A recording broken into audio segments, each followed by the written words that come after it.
හරි. Mic of කරලා තියාගන්න. එහෙනම් වැඩි පටන් ගමු. ටියුට් එකක් ඕනේ ඕලන්ට. ටියුට් මම හැමෝටම වගේ දීලා තියෙන්නේ නැති කවුරු හරි ඉන්නවා නම් මට මැසේජ් එකක් දාන්න. ටියුට් මට මතක හැටියට මම හැමෝටම දුන්නා. හරි. පදාර්ථය කියන්නේ මොකක්ද? පදාර්ථය කියන්නේ අවකාශයේ ඉඩක් ගන්න ස්කන්ධයක් තියෙන දෙයක් තමයි පදාර්ථය කියන්නේ. හරි. ඔයගොල්ලෝ දන්නවා. 10 වසරේ 3 වෙනි පාඩමේ තමයි ඔයගොල්ලෝ ඒක ඉගෙන ගත්තේ. පදාර්ථය කියන්නේ අවකාශයේ ඉඩක් ගන්න ස්කන්ධයක් තියෙන දේවල්. පදාර්ථය. උදාහරණ මම මෙහෙම කියනවා පදාර්ථය කියන්නේ ළමයි අවකාශයේ ඉඩක් ගන්න ස්කන්ධයක් තියෙන දේවල් තමයි. මම මේක ඔයගොල්ලන්ට ලේසි වෙන්න මෙහෙම දෙයක් කියනවා. මොකක් හරි දෙයක් ඝනයක් නම් එහෙම නැත්නම් ද්‍රවයක් නම් එහෙම නැත්නම් වායු තත්ත්වයේ පවතිනවා නම් අන්න ඒගොල්ලෝ තමයි පදාර්ථයට අයිති.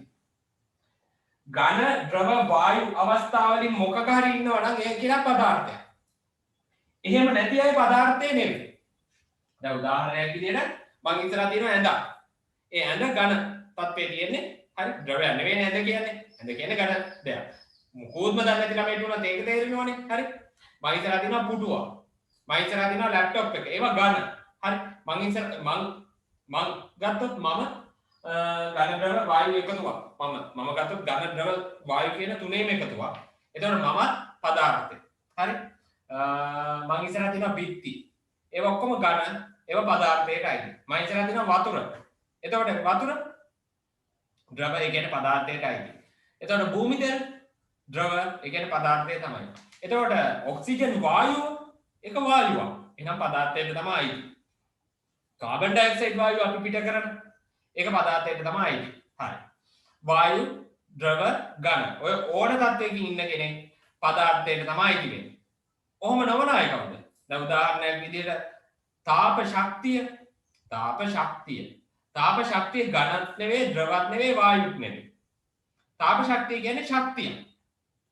සූර්ය ශක්තිය සූර්යයා සතු ශක්තිය.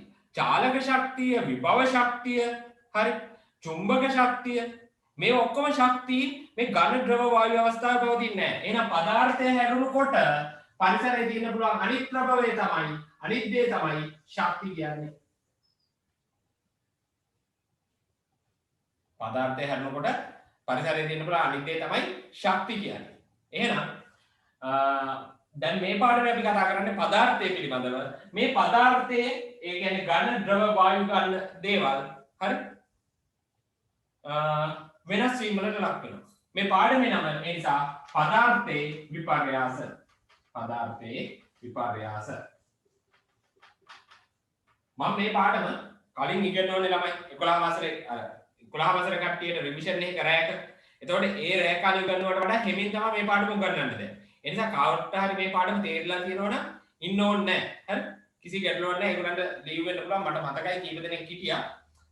තේරිලා තියෙනවනම් ඕගොල්ලෝ මේක අහන් ඉන්න ඕනේ නැහැ. හරි? මොකද මම මේක ටිකක් හිමින් උගන්වන්නේ. ඔයාලට කම්මැලි වෙයි ඊට පස්සේ පාඩම. හරි? පදාර්ථයේ විපර්යාස. මේ පදාර්ථය වෙනස් වීම වලට ලක් වෙනවා. උදාහරණයක් විදිහට අපි හිතමුකෝ අපි මේ ඉස්සරහ තියෙන ඇඳක්. මට පුළුවන් ගිනි තියන්න. ගිනි තිබ්බොත් ඒක වෙනස් වීමකට ලක් වෙනවා. හරි? මිනිස්සෙක්ව ගත්තොත් කැලි කැලි වලට කපන්න පුළුවන්. ඒක වෙනස් වීමකට ලක් වෙනවා. හරි? මං ඉස්සරහ තියෙන ජලය. අපිට ඕක ෆ්‍රිජ් එකේ දාලා අයිස් කැට කරන්න පුළුවන්. වෙනස් වීමකට ලක් වෙනවා. පදාර්ථය නිරන්තරයෙන් වෙනස් වීමකට ලක් වෙමින් තමයි තියෙන්නේ. හරි? තවුණා. අපිට පුළුවන් මේ මගේ අතේ තියෙන ටියුට් එක. මට කැලි කැලි වලට ඉරන්න පුළුවන්. එතකොට වෙනස් වීමකට ලක් වෙනවා. හරි? එහෙනම් පදාර්ථය වෙනස් වීම වලට ලක් වෙමින් තමයි හැමතිස්සෙම තියෙන්නේ. මේ වෙනස් වීම ගැන විද්‍යාව පාඩමේ අපි කතා කරමු. හරි.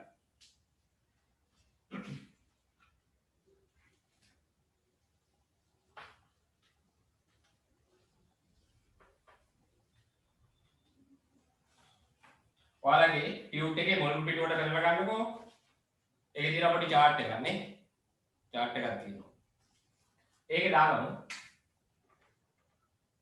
පදාර්ථයේ විපර්යාස.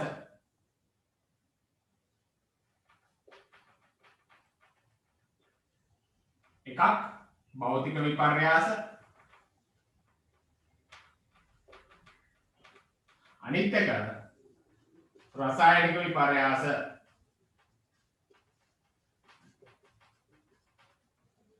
භෞතික විපර්යාස කියන්නේ මොනවද කියලා මම නෝට් එකට දානවා. ඕගොල්ලන්ට ඊට පස්සේ පැහැදිලි කරන්න.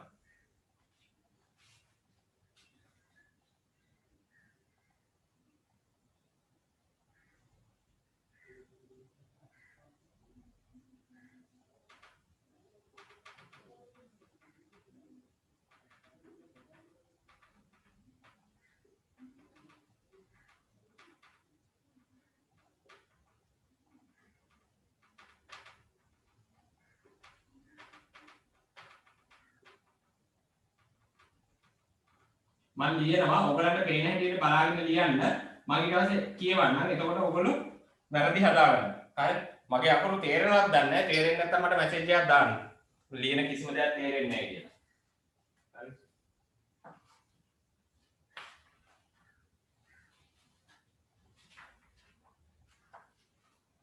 මැසේජ් දාන්න ඕනේ WhatsApp නෙවෙයි මෙතනම chat එකකින් දාන්න WhatsApp බලන්න කියන්නේ නැහැ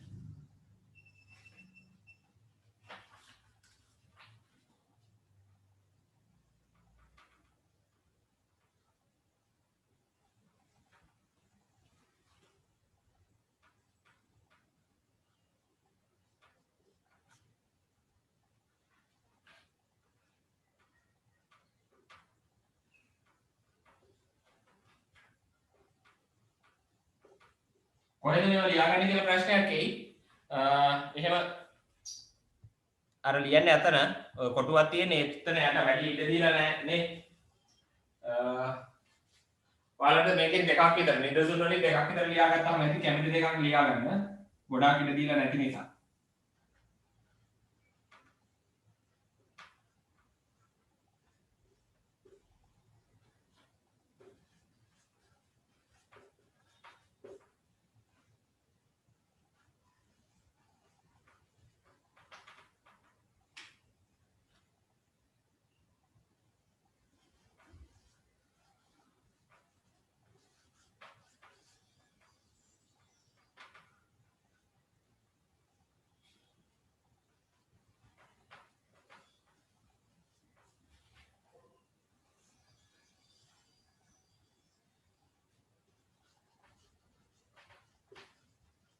මම ලියලා ඉන්නම් මෙතනින්. එතකොට ඔයාලට පෙනෙයි.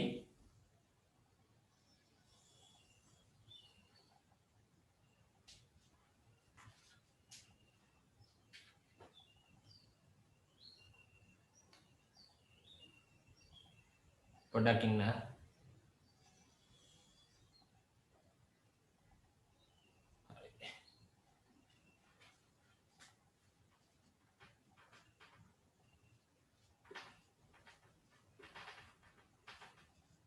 මම ඔයාලට ලියන වෙලාව දෙන්න මට පොඩ්ඩක් ලියන්න දෙන්න වෙලාව.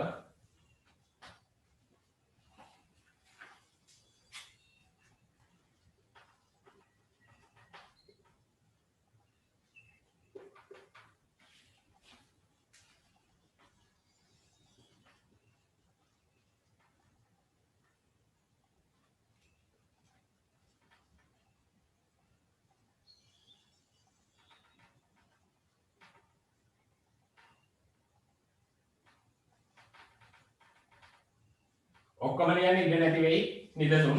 එතකොට ඔයාලා දෙකක් විතර ලියාගන්න ඇති.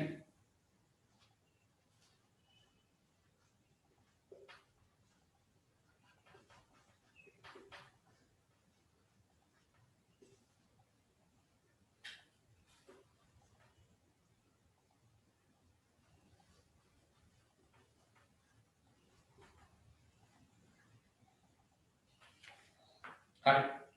වන්දනය කියනවා භෞතික විපර්යාස සංඝටක ස්වභාවයෙන් පමණක් වෙනස් වේ. සංඝටක තියෙන විදිහ පොඩ්ඩක් වෙනස් වෙනවා. නව ද්‍රව්‍ය ඇති නොවේ. අලුත් දේවල් හැදෙන්නේ නැහැ. දැන් උදාහරණයක් විදිහට ගල් කැඩීම. ගල් කැඩීමේදී ගල් කැට කුඩු වෙනවා. අලුත් ද්‍රව්‍යයක් හැදෙන්නේ නැහැ. ගල්ම තමයි. ගල් කුඩු බවට පත් වෙනවා. ඉටි දියවීම.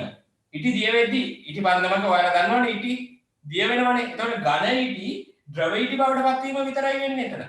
ඉටිම තමයි. ආයි ද්‍රව්‍ය වෙනස් වෙලා නැහැ. ජලය වාෂ්ප වීම. ජලය වාෂ්ප වෙද්දී ද්‍රව ජලය වායුවක් බවට පත් වෙනවා. ජලයම තමයි. වායුව බවට පත් වුණත් ඒ ජලයම තමයි. වෙනත් ද්‍රව්‍යයක් බවට පත් උනේ නැහැ. ඒ කියන්නේ නව ද්‍රව්‍ය ඇති නොවේ. ඔයගලන්ට සිද්ධ වෙනවා භෞතික විපර්යාසයට තියෙන මේ නව ද්‍රව්‍ය ඇති නොවේ කියන එක හයිලයිට් එකක් කරගන්න. අතිශය වැදගත්. නව ද්‍රව්‍ය ඇති නොවේ. හරි. ඊට පස්සේ ජල වාෂ්ප ජල බිඳු බවට පත් වීම. ජල වාෂ්ප වුණ එක නැවත ද්‍රව ජලය බවට පත් වෙනවා. එතන භෞතික විපර්යාසයක් විතරයි වෙලා තින්නේ. අලුත් ද්‍රව්‍ය නිර්මාණය වෙලා නැහැ. එහෙනම් භෞතික විපර්යාස කියන්නේ නව ද්‍රව්‍ය ඇති නොවීමට මොකක් හරි පදාර්ථයේ විපර්යාසයක් වෙනවා. පදාර්ථයේ වෙනස් වීමක් වෙනවා. හැබැයි අලුත් ද්‍රව්‍ය හැදෙන්නේ නැත්නම් භෞතික විපර්යාසයක්. හරි. ලියා ගන්නකො එක්කම ප්‍රශ්න තියෙනවා නම් අහන්න.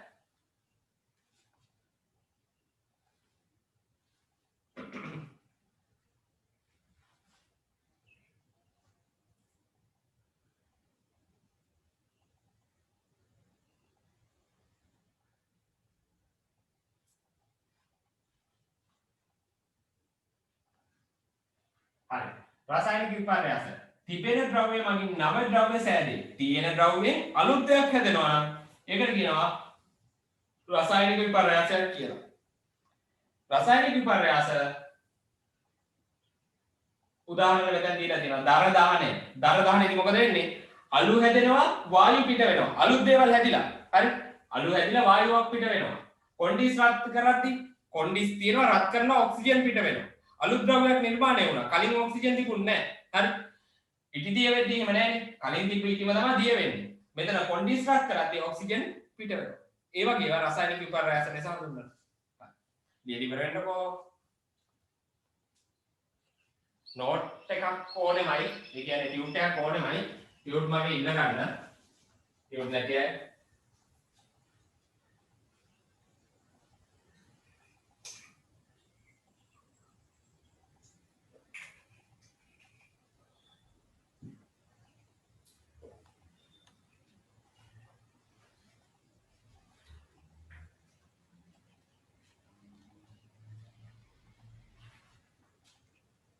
ලියලි ඉවරයි.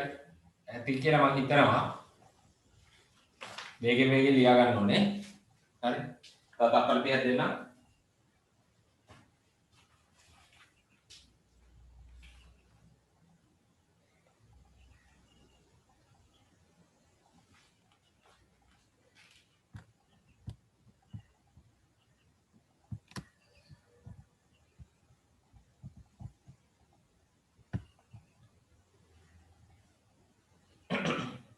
හරි. දැන් එනවා මේකම කිව්වා.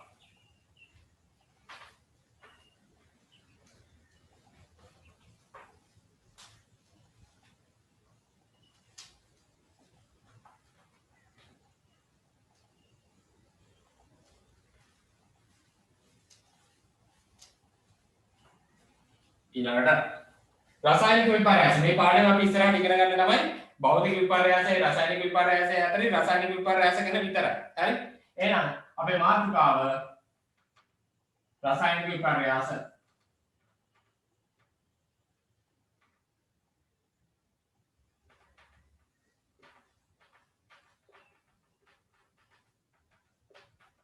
රසායනික විපර්යාස. හරි. රසායනික ප්‍රතික්‍රියා දැකලා තියෙනවා නම් ඔයගොල්ලෝ ඕන තරම් ප්‍රභා සංශ්ලේෂණ ප්‍රතික්‍රියාව වල ඕන තරම් ප්‍රතික්‍රියා දැකලා තියෙනවානේ. රසායනික ප්‍රතික්‍රියාවකදී සිදුවන්නේ ප්‍රතික්‍රියක ඵල බවට පත් වීම. ඒ කියන්නේ ප්‍රතික්‍රියක කියලා දෙයක් තියෙනවා. අපි අපේ ප්‍රතික්‍රියාවට සහභාගී වෙන ඒවට කියන්නේ ප්‍රතික්‍රියක කියලා. ඒ ප්‍රතික්‍රියක තමයි ඵල බවට පත් වෙන්නේ. වෙනස් ද්‍රව්‍ය නිර්මාණය වෙනවා කියලා මම කිව්වනේ රසායනික මේ විපර්යාසයකදී. එතකොට ප්‍රතික්‍රියක ඵල බවට පත් වීමයි මෙතනදී සිද්ධ වෙන්නේ. එතකොට මේ පැත්තේ තියෙන ඒවට රසායනික සමීකරණ එක, මේ පැත්තේ තියෙන ඒවට කියනවා ප්‍රතික්‍රියක, මේ පැත්තේ තියෙන ඒවට කියනවා ඵල කියලා. බලාගෙන ඉන්න. දැන් අපි උදාහරණයක් විදියට මොකක් හරි ප්‍රතික්‍රියාවක් ගමු. NaOH sodium hydroxide HCl. හරි. මම දැන් මෙතන මේ පැත්ත හැදෙන එක මම ලියනවා NaCl දැන් H2O. දැන් මේ තියෙන රසායනික සමීකරණය. එතකොට මේ පැත්තේ ඒවට කියන්නේ ප්‍රතික්‍රියක කියලා. මේ පැත්තේ ඒවට කියන්නේ ඵල කියලා. හරි. ඔයාලට පුළුවන් ඔය තියෙන චූටි ඉදේ දාගන්න මේ සම්පූර්ණ මේ කතා දෙකම. හරි. චූටි ඉදන් තියෙන වාක්‍යයට පස්සේ රසායනික ප්‍රතික්‍රියාවකදී සිදු වෙනුයේ ප්‍රතික්‍රියක ඵල බවට පත් වීමයි එතන.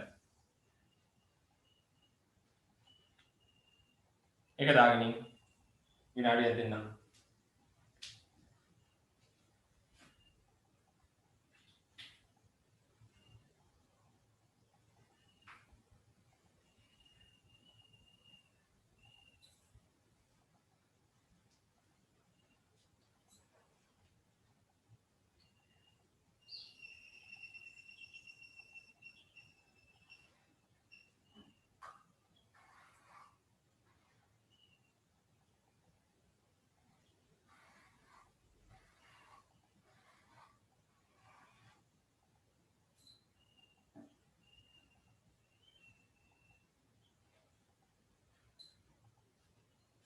හරි ඉවරයි කියලා හිතනවා.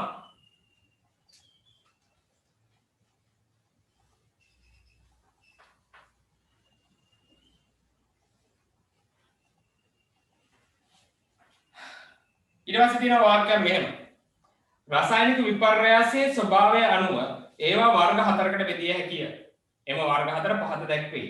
රසායනික සංයෝජන ප්‍රතික්‍රියා, රසායනික වියෝජන ප්‍රතික්‍රියා, ඒක විස්ථාපන ප්‍රතික්‍රියා, ද්විත විස්ථාපන ප්‍රතික්‍රියා. එහෙනම් මතක තියාගන්න රසායනික විපර්යාස සිද්ධ වෙන ආකාරය අනුව ආකාර හතරකට කඩනවා. හතර දැන් මතක තියාගන්න. දැන් හරි. දැන්ම මතක තියාගන්න. හරි. සංයෝජන, වියෝජන, ඒක විස්ථාපන, ද්විත විස්ථාපන.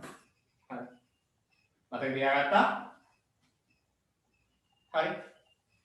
ඔයාලා හිතින් පාඩම් කරගන්න. දැන් මම පන්තියේ මූණ පේන්නේ නැති වුණාට ඔයාලට මේ උගන්වන්නේ. තමන් ඉගෙන ගන්නයි ඇවිල්ලා ඉන්නේ. ඉඳගෙන ඉන්න කාලෙත් වටිනවා. හරි. නිකන් ගත කරන්න එපා. දැන් මේ වෙලාවේ ඕක ඔළුවට දාගන්න. හරි. මතක තියාගත්තා? සංයෝජන, වියෝජන, ඒක විස්ථාපන, ද්විත විස්ථාපන. හරි. එහෙනම් අපි බලමු පළවෙනි කතාව රසායනික සංයෝජන ප්‍රතික්‍රියා කියන එක. හරි. විපර්යාස හතරෙන් රසායනික විපර්යාස වර්ග හතරෙන් පළවෙනි එක.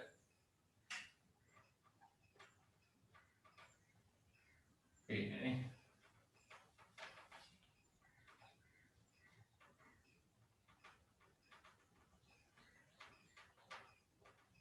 මොකක් හරි ගැටලු තියෙනවා නම් ඔය chat එකෙන් එවන්න.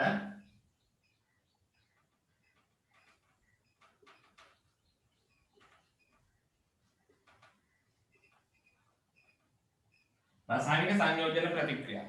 ළමයි දැන් ඕගොල්ලෝ දන්නවනේ ඊතලයක් තියෙනවා හැමතිස්සෙම ඊතලෙන් දෙපැත්තේ ප්‍රතික්‍රියක සහ ඵල තියෙනවා. දැන් මම මේකේ පොදු ආකෘතිය දෙනවා මේකේ A වලින් හැදෙනවා පොදු ආකෘතිය මෙන්න මේ වගේ එකක්. A උඩට B වගේ ප්‍රතික්‍රියක කීපයක් එකතු වෙලා තනි කෙනෙක් නිර්මාණය වෙනවා නම් ඒකට කියනවා සංයෝජන ප්‍රතික්‍රියාවක් කියලා. A දන B වගේ කීප දෙනෙක් ප්‍රතික්‍රියක එකතු වෙලා තනි ඵලයක් නිර්මාණය වෙනවා නම් ඒකට තමයි කියන්නේ සංයෝජන ප්‍රතික්‍රියා කියලා. සංයෝජන වචනේ තේරුම මේකනේ. සංයෝජන කියන්නේ එකතු වෙනවා. සංයෝජන කියන්නේ එකතු වෙනවා. එහෙනම් රසායනික සංයෝජන ප්‍රතික්‍රියා කියන්නේ කීප දෙනෙක් එකතු වෙලා තනි කෙනෙක් නිර්මාණය වෙනවා නම්. ඔක තමයි පොදු ආකෘතිය. මම දැන් උදාහරණ දෙකක් තුනක් දෙන්න ඒකට වැඩි තේරෙයි ගන්නට. හරි.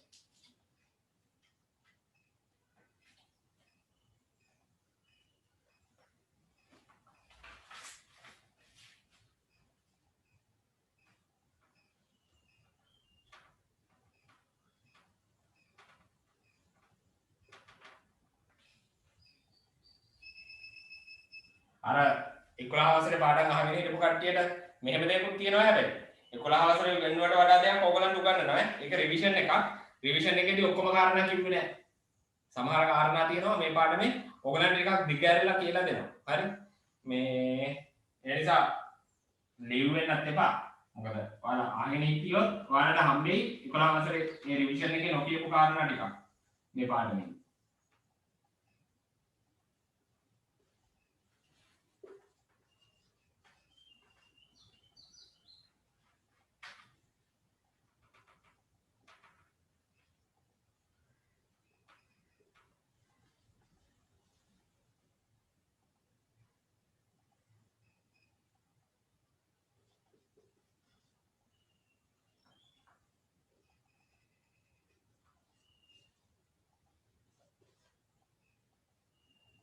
හරි නිකම් ප්‍රතික්‍රියා මේව පාඩම් කරන්න අවශ්‍ය නැහැ.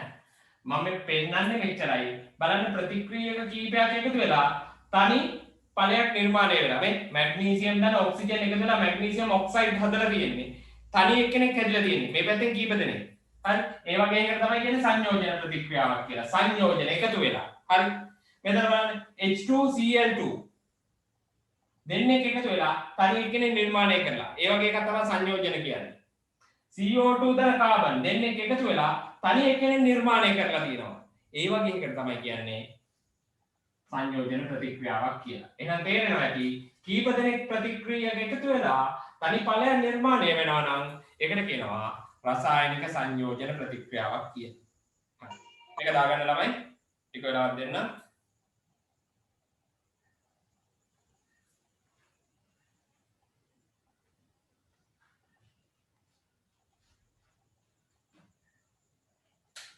මෙතන 20 දෙනෙක් ඉන්නවා මම 20 දෙනෙක්ට නම් ටියුට් දුන්නේ නැහැ.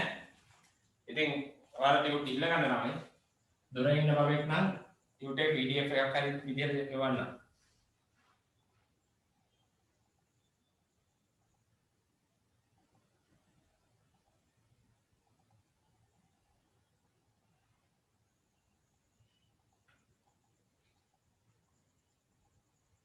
කියලා දෙන අතරේ පොඩ්ඩක් ෂේප් එකේ ලියා ගන්න. ඒතකොට හරි.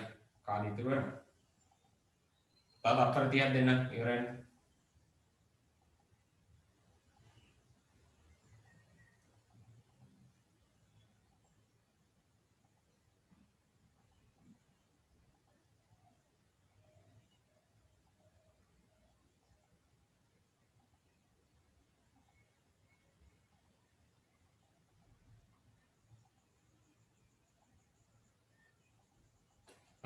ඉවරද කියලා හිතනවා.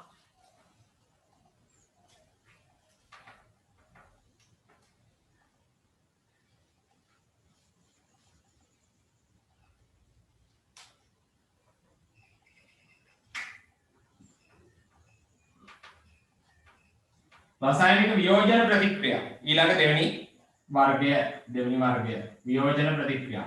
ඒකෙදි වෙන්නේ මෙච්චරයි ළමයි. තනි එක්කෙනෙක් ඉන්නවා ප්‍රතික්‍රියක. එයා කැඩිලා කීප දෙනෙක් නිර්මාණය කරනවා. මෙතන දෙන්නයි මං ගන්නේ. දෙන්නයි ලියුවේ. කීප දෙනෙක් වෙන්න පුළුවන්. දෙන්නට වඩා වෙන්නත් පුළුවන්. තුන් දෙනෙක් හතර දෙනෙක් වෙන්නත් පුළුවන්. හැබැයි තනි කෙනෙක් ඉඳලා තමයි යාව නිර්මාණය කරන්නේ. ඒ කියන්නේ තනි එක්කෙනා කැලි කැලි වලට කැඩෙනවා. වියෝජනය කියන්නේ ඒක.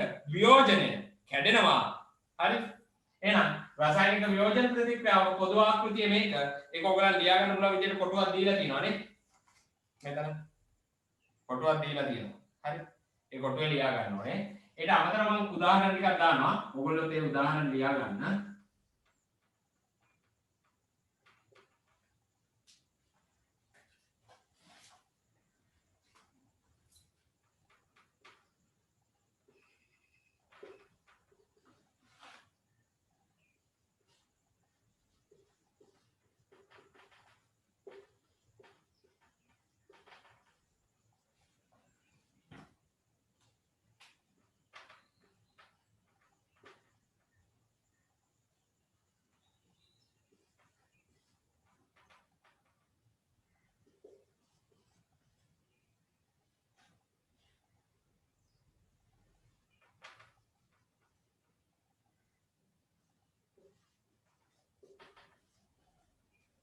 මේක ලියාගෙන ඉවරන්නකො.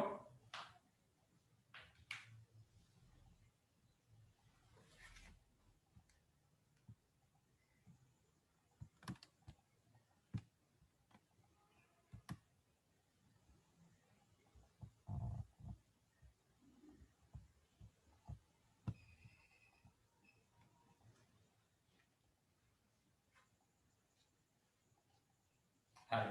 මම කියනවා දැන් ඔයාලට වියෝජනය ගැන මම කිව්වා තනි එක්කෙනෙක් ඉන්නවා ප්‍රතික්‍රියක හැටියට. ඒ ප්‍රතික්‍රියක තනි එක්කෙනා රසායනික විපර්යාසයෙන් පස්සේ මේ ඊටලයක් තියෙන්නේ හොඳට පැහැදිලිව දාගන්න. රසායනික විපර්යාසයෙන් පස්සේ කීප දෙනෙක් බවට පත් වෙනවා නම් ඒකට කියනවා වියෝජන ප්‍රතික්‍රියාවක් කියලා. හරි. එතකොට ළමයි මෙහෙමයි. එකම දේ මම සමහරක් විට දෙපාර කියයි. ඒ කියන්නේ සමහර වෙලාවට මම දන්නේ නැහැ තේරෙනවද නැද්ද කියලා ඔයගලන්ට. මෙතන මට මොනවල් වෙන්නේ නැහැ. ඒ හින්දා එහෙම කියන්නේ දෙපාර තුන් පාර කියද්දි සමහරුන්ට බෝරින් වෙන්න පුළුවන්. මේ මොන මගුලක් දෙකම කියවනවා කියලා. තව සෙට් එකකට දෙපාර තුන්පාර කිව්වම මදි වෙන්න පුළුවන්. එතකොට මේ මදි කට්ටිය නම් මැසේජ් එකක් දාලා කියන්නේ තව පාරක් කියන්න කියලා. හරි? KMnO4 potassium permanganate මේ තියෙන්නේ. හරි? ඊට පස්සේ K ඒක මොකද වෙන්නේ මේක රත් කරනවා. මේක රත් කරලා ඒ කියන්නේ රසායනික විපර්යාසයෙන් පස්සේ මේ ඊතරේ ගාව යටින් ත්‍රිකෝණයක් දැම්මොත් ඒකේ තේරුම රත් කරනවා කියන එක. රත් කරද්දි K2MnO4 MnO2 දාන O2 හැදෙනවා. හරි. කොහොමද තනි එක්කෙනාගෙන් කීප දෙනෙක් නිර්මාණය වෙලා ඒ වගේ එකක් කියනවා වියෝජනයක් කියලා. මෙතනත් එහෙමයි. කැල්සියම් කාබනේට්, කැල්සියම් ඔක්සයිඩ් සහ කාබන් ඩයොක්සයිඩ් බවට පත් වෙලා මෙතන කීප දෙනෙක් නිර්මාණය වෙලා ඒ කියන්නේ වියෝජනයක්. Ag2O මේ තියෙන සිල්වර් ඔක්සයිඩ්. එතකොට සිල්වර් ධන ඔක්සිජන් හැදෙනවා. ඒ කියන්නේ තනි එක්කෙනාගෙන් කීප දෙනෙක් නිර්මාණය වෙලා ඒ කියන්නේ වියෝජන ප්‍රතික්‍රියාව. හොඳට මතක තියාගන්න මේ නිදසුන් එහෙම කටපාඩම් කරන්න අවශ්‍ය නැහැ. මේ නිදසුන් මතක තියාගන්න අවශ්‍යත් නැහැ. මෙතන වෙන්න ඕන එකම දේ සංයෝජනය කියන්නේ මොකද්ද? වියෝජනය කියන්නේ මොකද්ද කියන එක අවබෝධ කරගන්න. මෙතන පාඩම් කරන්න දේවල් නැහැ. අවබෝධ කරගන්න තියෙන්නේ. සංයෝජනය කියන්නේ මොකද්ද? කීප දෙනෙක් එකතුලා තනි කෙනෙක් හැදෙනවා. දැන් මේ වියෝජනය කියන්නේ මොකද්ද? තනි එක්කෙනාගෙන් කීප දෙනෙක් නිර්මාණය වෙනවා නම්. හරි? ඒ අවබෝධය තිබ්බම ඇති මේ රසායනික සමීකරණ කිසිම එකක් පාඩම් කරන්න අවශ්‍ය නැහැ. පැහැදිලි කතාව? හරි. මේකත් ඉවරයි.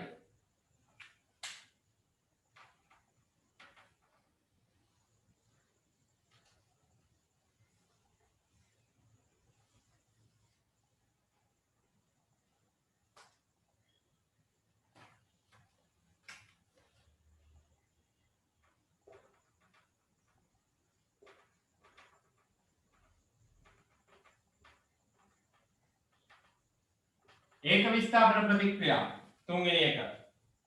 ඒක විස්ථාපන කියන්නේ මෙන්න මේ වගේ එකක්.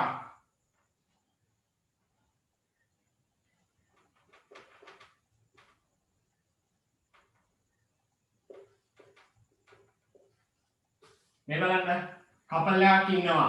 කපල් එකක්. මේ බලන්න. BC එක කපල් එකක්. හරි? BC කියන්නේ කපල් එකක්. හරිද? එතකොට මේ දෙන්න කසාද බැඳලා ඉන්නේ. හරි? එහා ගෙදරට A එනවා. එහා ගෙදරට A එනවා.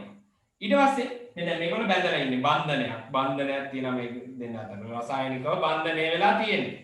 එතකොට මේ දෙන්න ඉන්නේ එහා ගෙදරට A එනවා. A ඇවිල්ලා මෙන්න මේ දෙන්නත් එක්ක ප්‍රතික්‍රියා කරලා මේ දෙන්නගේ ඉන්න එක්කෙනෙක්ව කඩාගෙන අලුත් කෙනෙක්ව නිර්මාණය කරනවා. ඒ තමයි AC. ඊට පස්සේ B තනි වෙනවා. හරි? මේක සාමාන්‍ය ජීවිතයට දකින්න ලැබෙන දෙයක්. මේ බන්ධනේ තියෙනවා. මේ බන්ධනේ කඩනවා එහා පැත්තේ ගෙදරට ආපු එක. හරි? කඩලා මූ මෙයාත් එක්ක බන්ධනයක් හදාගෙන B තනි වෙනවා.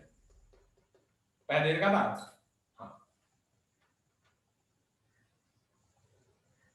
හැබැයි මේ බන්ධනයේ ඉන්න මේ බන්ධනය කඩන්න ඒ වැඩෙක් වෙන්න ඕන. ඒක තේරෙනවද ඔයගලන්ට සාමාන්‍ය ව්‍යවහාරයේදී? හරි මේ බන්ධනය කඩන්න ඒ වැඩෙක් වෙන්න එපේ. ඒ වැඩද නැද්ද කියන එක හොයාගන්න මේ පාඩමේ මැදදී.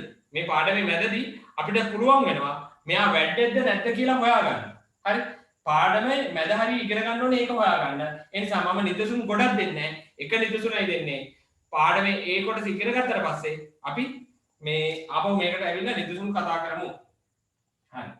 එක නිදසුනක් දාගමු ඔකට.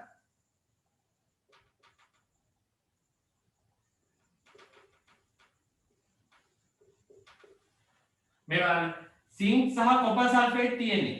කොපර් සිංක් කියන්නේ ලෝහ දෙකක්. ඒ කියන්නේ පිරිමි දෙන්නෙක් කියලා හිතන්නකෝ. සල්ෆේට් කියන්නේ ගැහැණු කෙනා. දැන් මේ ගැහැණු කෙනා ඉන්නේ කාත් එක්කද? කොපර් කියන පිරිමි කෙනත් එක්ක.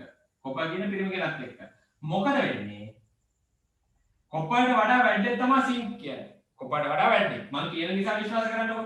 තව ටිකකින් ඕගොල්ලෝ තේරුම් ගනි ඇයි එහෙම වැඩේ කියන්නේ කියලා. කොපර්ට වඩා වැඩේ සිංක් කියන්නේ. එතකොට සිංක් කියන එක මේ සල්ෆේට් වල සෙට් කරගන්නවා. සිංක් කියන එක මේ සල්ෆේට් වල සෙට් කරගන්නවා. සෙට් කරගෙන ඒ දෙන්න වෙනම බන්ධනයක් හදනවා. Sync sulphate. හරි. එතකොට තනි වෙනවා කවුද අපේ කොපර්. කොපර් තනි වෙනවා කවුද? කොපර්.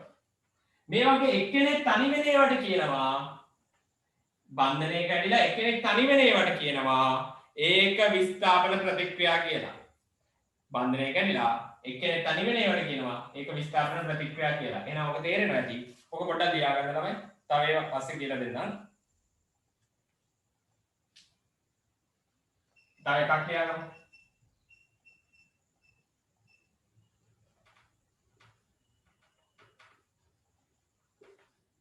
හරි. KBr කියලා බන්ධනයක් තියෙනවා. K කියන්නේ ලෝහයක්, එයා පිරිමි කෙනෙක් කියලා හිතන්න. Br කියන්නේ අලෝහයක්. එයා ගෑනු කෙනෙක් කියලා හිතන්න. ක්ලෝරින් කියන්නේ අලෝහයක්, එයාත් ගෑනු කෙනෙක් කියලා හිතන්න.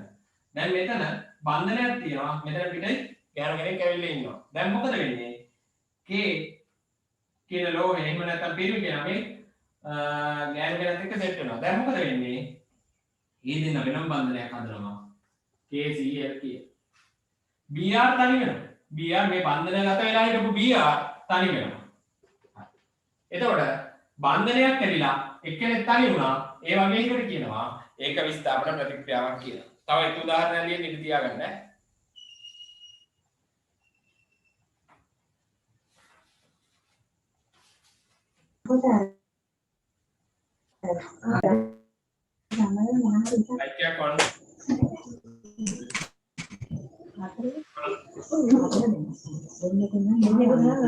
on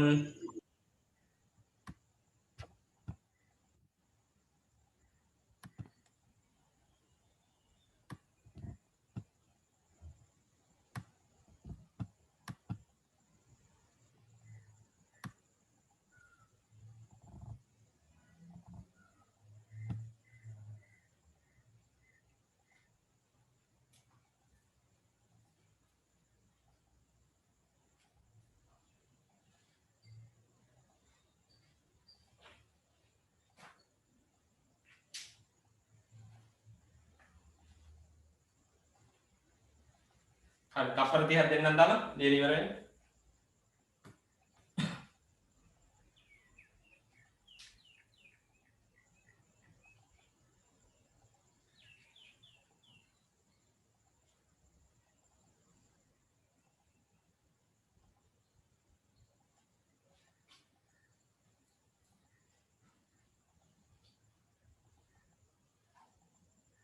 අකුරු තේරෙන්න නම් මැසේජ් එකක් එවන්න ඈ.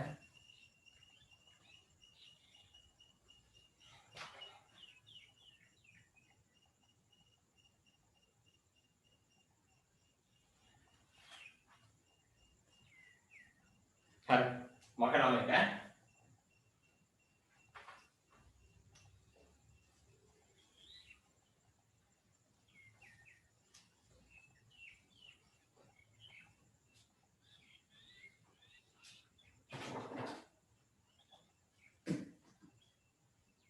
හතරවෙනි එක ද්විත්ව විස්ථාපන ප්‍රතික්‍රියාව.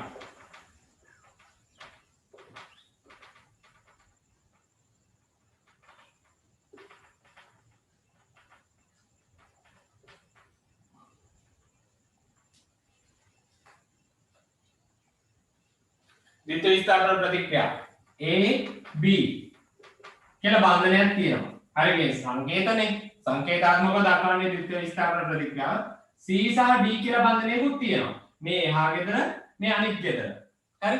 දැන් මොකද කරන්නේ? මේ ඒ ඉස්සරහින් ඉන්න සාමාන්‍ය මේ පැත්තේ දකුණු අත පැත්තේ. දකුණු අත පැත්තේ ඉන්න කෙනා සාමාන්‍ය පිරිමි කෙනා හැටියට සලකන්නේ මම. හරි. සාමාන්‍ය වෙඩින් ෆොටෝ එකත් එහෙමනේ නේ. හරි. එතකොට පිරිමි කෙනා මේ පැත්තේ මේ ගෑනු කෙනා ඉන්නේ. මේ පැත්තේ පිරිමි කෙනා මේ පැත්තේ ඉන්නේ ගෑනු කෙනා. මම එහෙම හිතන්නේ. එතකොට මේ බන්ධනය කඩලා එහා පැත්තේ ඉන්න ගෑනු කෙනත් එක්ක සෙට් වෙනවා. එහා පැත්තේ ඉන්න ගෑනු කෙනත් එක්ක සෙට් වෙනවා. එතකොට ඒ කාත් එක්ක යන්නේ D එක්ක. ගිහිල්ලා වෙනම බන්ධනයක් හදනවා. ඊට පස්සේ මෙතන කවුද? පිරිමි කෙනා ඊළඟට. මෙතන පිරිමි කෙනා තනි වෙනවා, මෙතන ගෑනු කෙනා තනි වෙනවා. ඒ දෙන්නත් මොකද කරන්නේ? නිකන් ඉන්නේ නැහැ. ඒ දෙන්නත් බන්ධනයක් හදනවා. හරි. මේ පිරිමි කෙනා. හරි. මේ තියෙන්නේ ගෑනු කෙනා. හරි. ඉස්සෙල්ලාම අපි සාමාන්‍ය පිරිමි කෙනා තමයි ලියන්නේ දකුණු අත පැත්තේ. එතකොට මේක ලියන්නේ C D කියලා මම කරපු වැඩේ තේරුණාද? මම ආයෙත් පාරක් කියන්නම්කෝ. මොකද සමහරුන්ට තේරෙන්නේ නැති වෙන්න පුළුවන් නේ. තේරුණ අයත් ඇති. හරි. ඔන්ලයින් ක්ලාස් එකක් නිසා මට හිතා ගන්න බැහැ තේරුණාද නැද්ද කියලා. හරි. මම නැවත කියනවා. මෙතන බන්ධනයක් තියෙනවා. මේ එක ගෙදරක දෙන්නේ ජෝඩුවක්. මම සාමාන්‍යයෙන් මම හිතා ගන්න දේ මේක මේ රසායන විද්‍යාවේ සම්මතයක් නෙවෙයි. හරි. මම හිතා ගන්නවා දකුණු අත පැත්තේ ඉන්න කෙනා. දකුණු අත පැත්තේ ඉන්න කෙනා පිරිමි කෙනා. අර වෙඩින් ෆොටෝ වල වගේ. පිරිමි කෙනා. මේ පැත්තේ ඉන්න කෙනා ගැහණු කෙනා කියලා. මම මෙතනත් හිතාගත්ත මේ පිරිමි කෙනා මේ පැත්තේ ඉන්න කෙනා ගැහණු කෙනා කියලා. මම මේ ලියන්න හදන්නේ මෙතන සම්මත සංකේතේ ඒක ලියන හැටි ඔයගලන්ට තේරෙන්න ඕන. ඒකයි මම මේ පැහැදිලි කිරීම කරන්නේ. එතකොට මේ බැඳීම මේ දෙන්නට එපා වෙනවා. මේ බන්ධනය එපා වෙනවා. සෙට් වෙන්නේ නැතුව යනවා. දැන් මොකද කරන්නේ? මෙයා එහා පැත්තේ ඉන්න ගෑනු කෙනාත් එක්ක ප්‍රතික්‍රියා කරලා වෙනම බන්ධනයක් හදනවා. එතකොට A D මේ බන්ධනය හදනවා.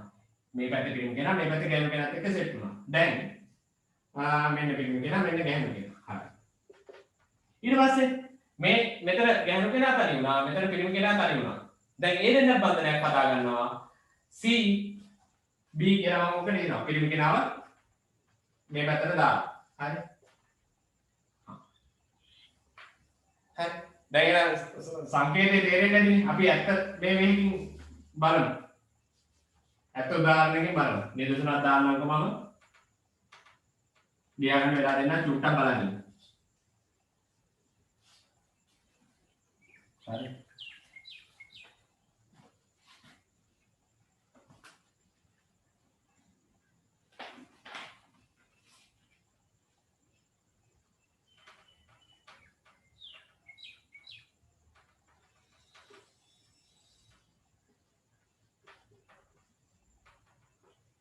හරි. දැන් මේ මෙතන බලන්න පොඩ්ඩක්. මෙතන ඔයගලන්ට බැලුවොත් තේරෙයි බේරියම් ක්ලෝරයිඩ් මේ තියෙන්නේ. හරි. Barium chloride. එතකොට මේ බේරියම් එහා පැත්තේ තියෙන කාත් එක්කද යන්නේ? නිකන් හිතන්න බලන්න. මේ පැත්තේ තියෙන බේරියම් එහා පැත්තේ තියෙන දැන් බේරියම් යනවා සල්ෆේට් එක්ක. හරි. බේරියම් යනවා සල්ෆේට් එක්ක. එතකොට බේරියම් සල්ෆේට් හැදෙනවා. ඊට පස්සේ කවුද තනි වෙන්නේ? සෝඩියම් සහ ක්ලෝරින්. එතකොට ඒ දෙන්නත් වෙනම බන්ධනයක් හදාගෙන යනවා. NaCl කියලා. මේ වගේ දෙන්නම මාරු වෙනවා. මෙතන ඉන්න එක්කෙනා එහා පැත්තේ එක්කෙනෙක් එක්ක ඒ තනි වුණ දෙන්න ඊට පස්සේ ආයෙ වෙනම හැදෙනවා නම් ඒකට කියනවා ද්විත්ව විස්ථාපනයක් කියලා. මොකද දෙන්නෙක් මාරු වෙනවා මෙතන. ද්විත්ව විස්ථාපන ප්‍රතික්‍රියා කියන්නේ මේ වගේ වැඩ. පැහැදිලි ඇති. හරි. තව එකක් ලියන්නම් මම. ඔයාලා ඒකම ලියා ගන්න. හරි. මම දන්නවා ඔයගොල්ලෝ මම මේ ලියද්දි ලියනවා කියලා. සම්පූර්ණයෙන් අහගෙන මම ඉන්නේ නැහැ කියලා. වැඩේ අල්ලගන්නව කොහොමද?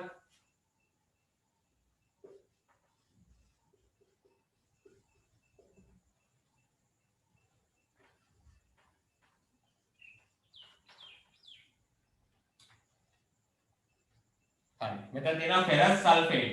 එතකොට මේ ෆෙරස් මෙතන තියෙන OH කාණ්ඩයත් එක්ක යනවා. OH කාණ්ඩයත් එක්ක. හරි. මේ OH එකට ගත්තේ ඇයි කියලා කෙනෙක්ට ප්‍රශ්නයක් වෙන්න පුළුවන්. ඇයි කොහොමද අප්පා එහෙම ගන්නෙ? හරි. ඒ වගේ ප්‍රශ්න එන්න පුළුවන්. මේ ෆෙරස් කියන්නේ ලෝහයක්. සෝඩියම් කියන්නේ ලෝහයක්. හැබැයි මේ ලෝහ දෙක නෙවෙයි එකට යන්නේ. දැන් මෙතන තියෙන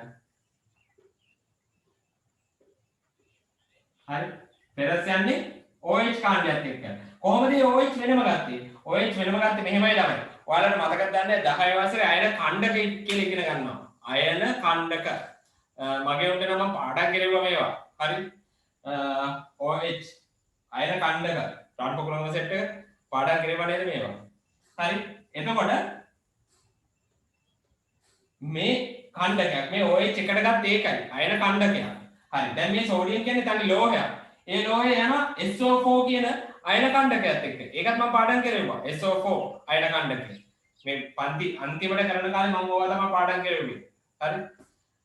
දැන් එහෙම ගිහින් මේ පැත්තේ දෙන්න අමාරු වෙලා පළ හැදෙනවා. හරි. එතකොට ද්විත්ව විස්ථාපන ප්‍රතික්‍රියාවක් කියලා කියන්නේ. එහෙනම් තේරෙනවා. හරි.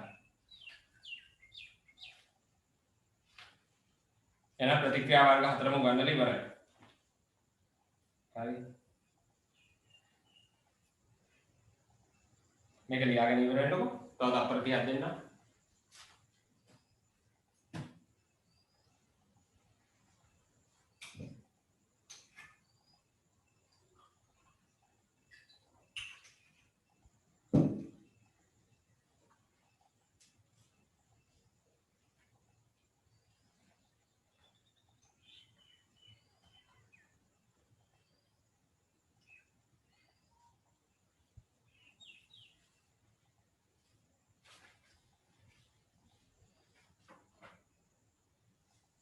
හරි. ලියලා ඇති කියලා හිතනවා. මම කරනවා.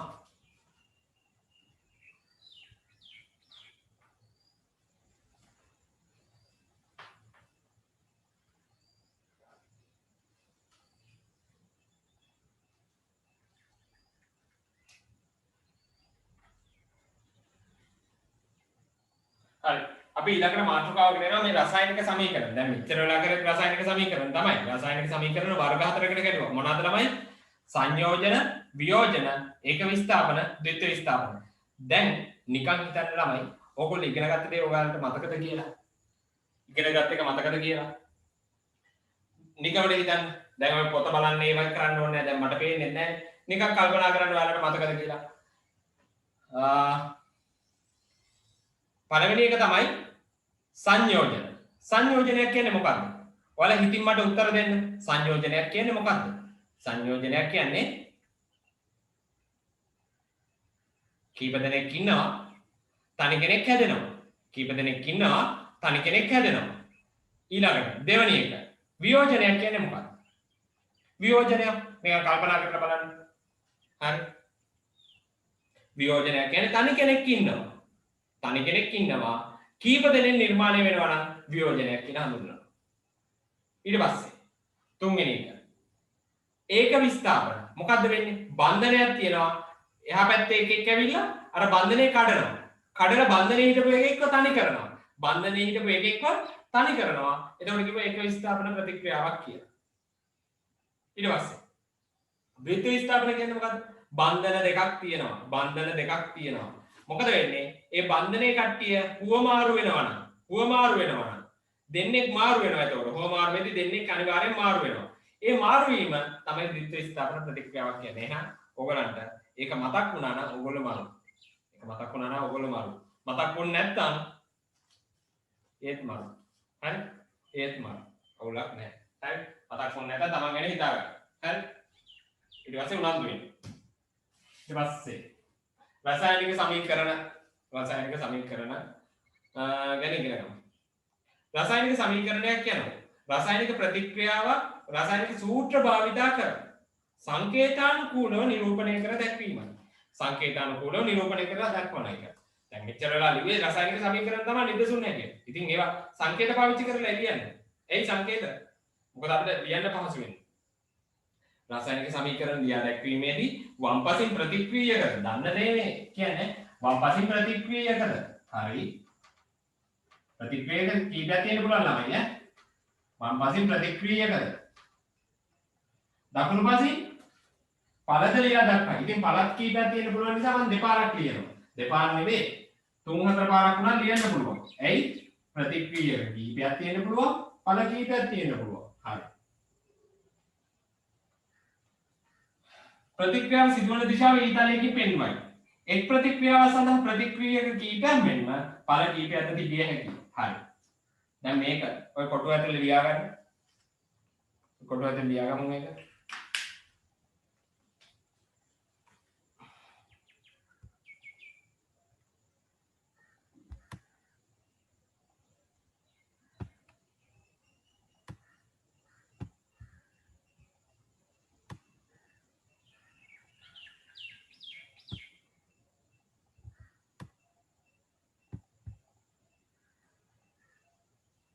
හරි. ලියලා ඇති. ඊට පස්සේ කියනවා මෙහෙම. රසායනික සමීකරණ තුලිත කිරීම සෝදිසි ක්‍රමයෙන් ලෙස හැඳින්වෙන්නේ. මොකක්ද මේ? බලමු. මෙහෙමයි නම. රසායනික සමීකරණ තියෙනවනේ.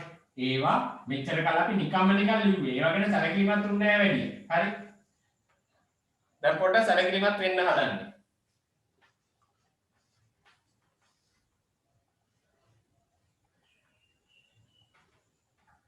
දැන් බලන්න සෝඩියම් මේ තියෙන්නේ සහ ඔක්සිජන්.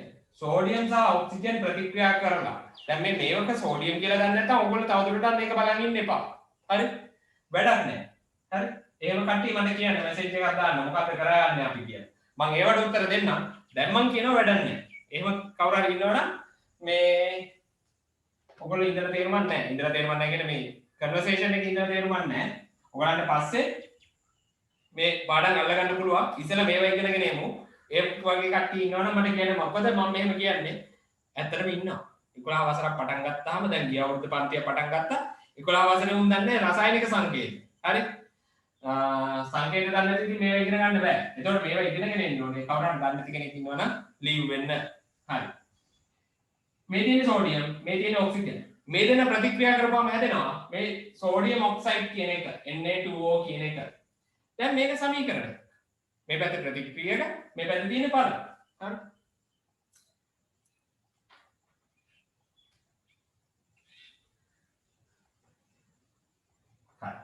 ඊට පස්සේ ඉස්සර නිකන් සමීකරණ ලියුවා දැන් මේ තුලිත කිරීමක් කියන එකක් ඉගෙන ගන්නයි හදන්නේ තුලිත කරනවා කියන්නේ ළමයි මේ පැත්තේ තියෙන පරමාණු අර පැත්තේ තියෙන පරමාණු ගණනට සමාන වෙන්න ඕනේ හරියට මේක නිකන් තරාදියක් වගේ දෙපැත්තේ තියෙන තරාදියක් වගේ හරි අර පරණ කඩවල වල තියෙන දෙපැත්ත තියෙන තරාදි අර මේව තියෙන්නේ මේව තියෙන තරාදි තියෙන්නේ අර චුටි කාලේ ශිෂ්‍යත්වයට ගණන් හැදුවේ හරි ඒ වගේ තරාදියක් කියලා හිතන්න මේ පැත්තේ තියෙන සෝඩියම් පරමාණු ගණන අර පැත්තේ තියෙන සෝඩියම් පරමාණු ගණනට සමාන වෙන්න ඕනේ. මේ පැත්තේ තියෙන ඔක්සිජන් පරමාණු ගණන අර පැත්තේ තියෙන ඔක්සිජන් පරමාණු ගණනට සමාන වෙන්න ඕනේ. හරි බලමු අපි. මේ පැත්තේ සෝඩියම් කීයද? මේ පැත්තේ සෝඩියම් 1යි. අර පැත්තේ සෝඩියම් කීයද? 2යි. නිකන් මම පෙන්නන්න මේ ලිව්වේ මේවා ලියලා ඉන්න ඕනේ නැහැ. මේවා හිතින් කරන වැඩ. ඔක්සිජන් මේ පැත්තේ කීයද? 2යි. අර පැත්තේ කීයද? 1යි. හරි.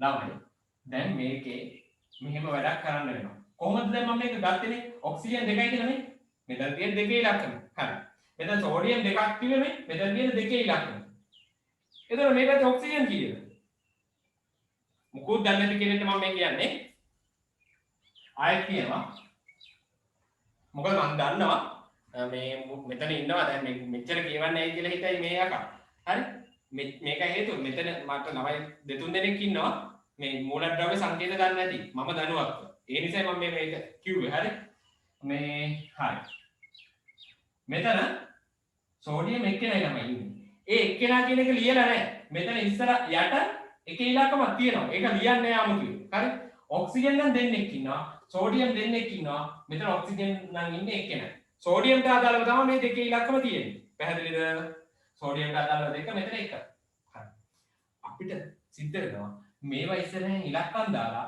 දෙපැත්ත සමාන කරගන්න. දෙපැත්ත සමාන කරගන්න. දැන් බලන්න මේ පැත්තේ එක්කෙනයි මේ පැත්තේ දෙන්නයි.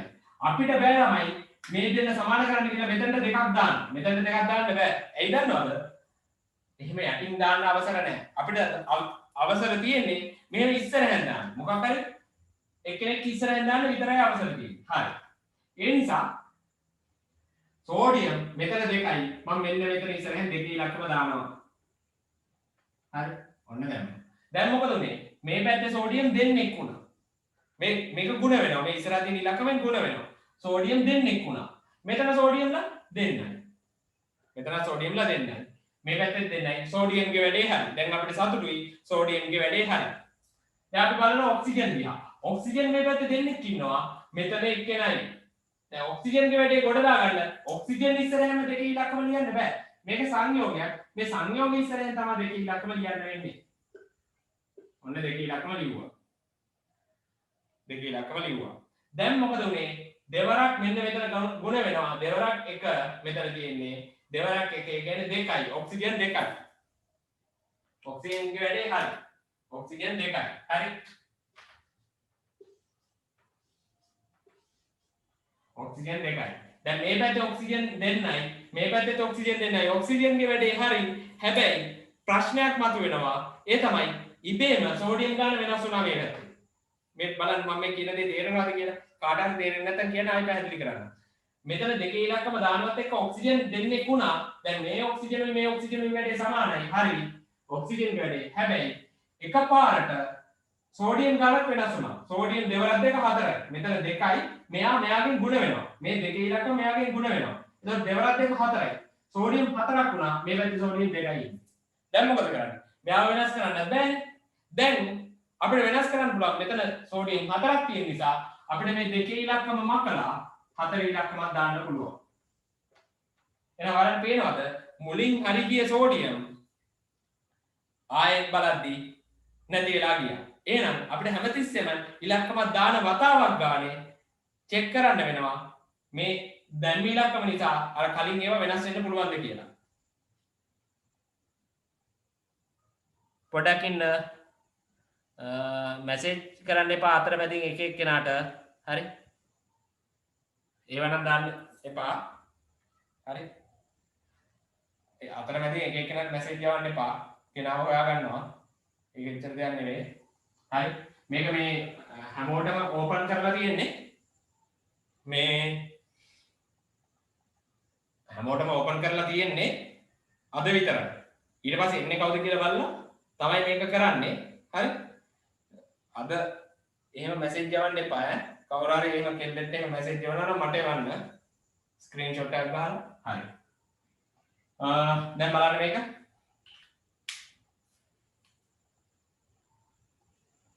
මේක බලන්නකෝ. ආයෙත් කියනවා මම. ඒක මකනවා. දැන් බලන්න මේ පැත්තේ තියෙන මූලද්‍රව්‍ය ගන්න. මේ පැත්තේ තියෙන මූලද්‍රව්‍ය සෝඩියම් 1යි. මේ පැත්තේ 2යි. ගැලපෙන්න ඕන නිසා ඔන්න මම දානවා ඉස්සරහේ 2ක්. 2ක් දැම්මා. ඊට පස්සේ මොකද වෙන්නේ? සෝඩියම් ගාන මේ පැත්තේ සමානයි. මේ පැත්තේ සෝඩියම් ගානට. හරි? මේ පැත්තේ සෝඩියම් ගානට සමානයි. ඔක්සිජන් මේ පැත්තේ 2යි, මේ පැත්තේ 1යි. ඉතින් ඔක්සිජන් සමාන කරගන්න ඕන නිසා මම දෙකේ ඉලක්කම මෙතනට දානවා. ඔන්න දැම්මා. දැන් මොකද වෙන්නේ? ඔක්සිජන් ගාන 2යි. හරි. මේ පැත්තේ ඔක්සිජන් ගාන 2යි. ඔක්සිජන්ගේ වැඩේ හරි. ඒ වුණාට එකපාරට මේ දාපු දෙකේ ඉලක්කම නිසා සෝඩියම් ගාන 4ක් වුණා. දෙවරක් 2 4යි. එතකොට මෙතනත් සෝඩියම් ගාන 4ක් වෙනවා. සෝඩියම් ගාන 4ක් වෙනවා. හරි? එතකොට මේ පැත්තේ සෝඩියම් ගානත් හරි, මේ පැත්තේ සෝඩියම් ගානත් හරි, මේ පැත්තේ ඔක්සිජන් ගානත් හරි, මේ පැත්තේ ඔක්සිජන් ගානත් හරි. පළවෙනි කොටුව ඇතුලේ ඔක ලියා ගන්න. පළවෙනි කොටුව ඇතුලේ ඔක ලියා ගන්න. ඔතන දීලා තියෙන්නේ රසායනික සමීකරණ දුලිත කිරීම සෝදිසි ක්‍රමය ලෙස හැඳින්වේ කියලා. එතන ලියා ගන්න. මේ ක්‍රමයට කියන්නේ ළමයි සෝදිසි ක්‍රමය කියලා. ඒකට හේතුව මේකට ක්‍රමවේදයක් නැහැ. හිතේ හෝදිසියෙන් මේක ලියන්නේ. ඉලක්කම් දානවා, මකනවා, ආපහු ඉලක්කම් දානවා. එහෙම බලලා තමයි මේක ලියන්නේ. මේ ක්‍රමය ඔළුවට ගන්න. හරි? මේක හරි ආතල් වැඩක්. දෙපැත්ත සමාන කරද්දී.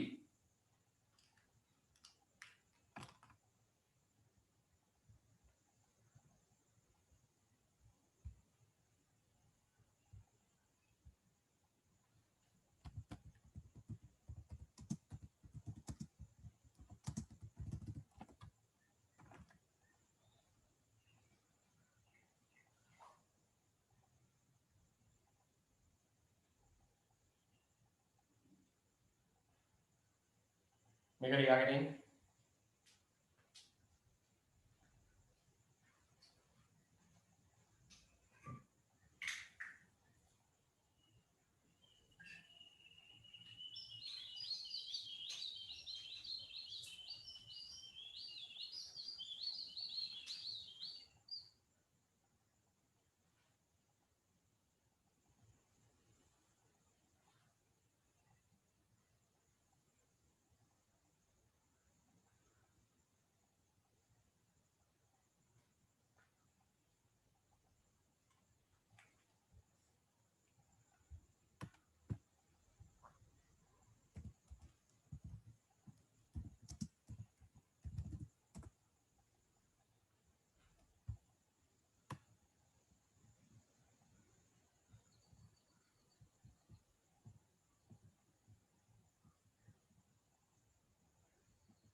හරි ඊළඟ එක බලමු ළමයි.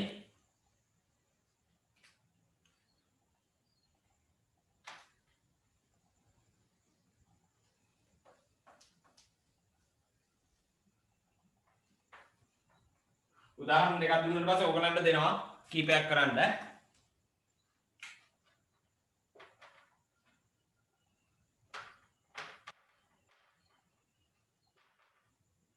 ඇලුමිනියම්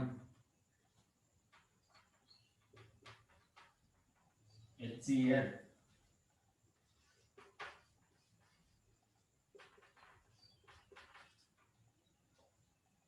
H2 හරි. දැන් බලන්න මෙතන මොනවද තියෙන මූලද්‍රව්‍ය?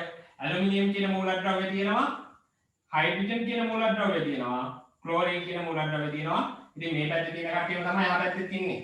දැන් බලමු පරමාණු ගාන සමාන කරන්න. හරි?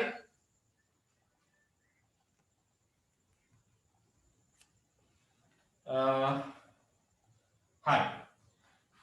බලමු. කවුද දේශාන් කලන කියලා බබෙක් අහලා තියෙනවා. සර් මේ පාඩමේ ඉතිරි කොටස් ටික උගන්වන්නේ මේ ලින්ක් එකෙන්මද? නෑ දරු. දවසින් දවස වෙනස් වෙනවා. හරි?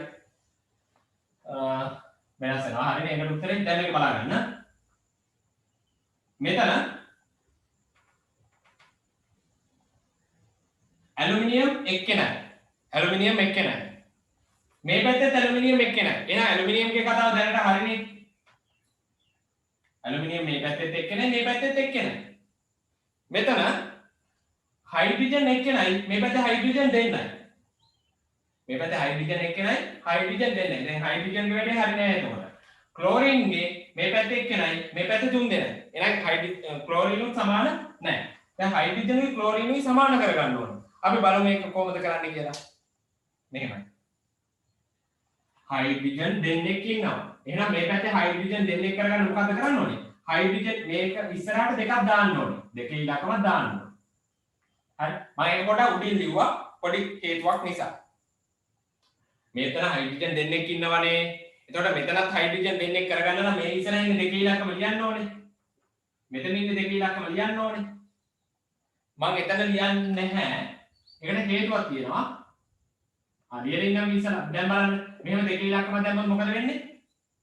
හයිඩ්‍රජන් දෙන්නයි මේ පැත්තේ හයිඩ්‍රජන් දෙන්නයි හයිඩ්‍රජන් ගේ කතාව හරියනවා.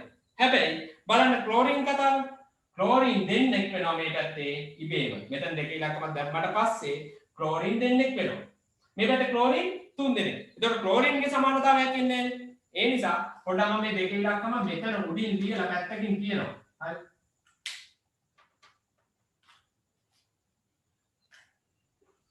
ඔන්න පැත්තකින් තිබ්බා.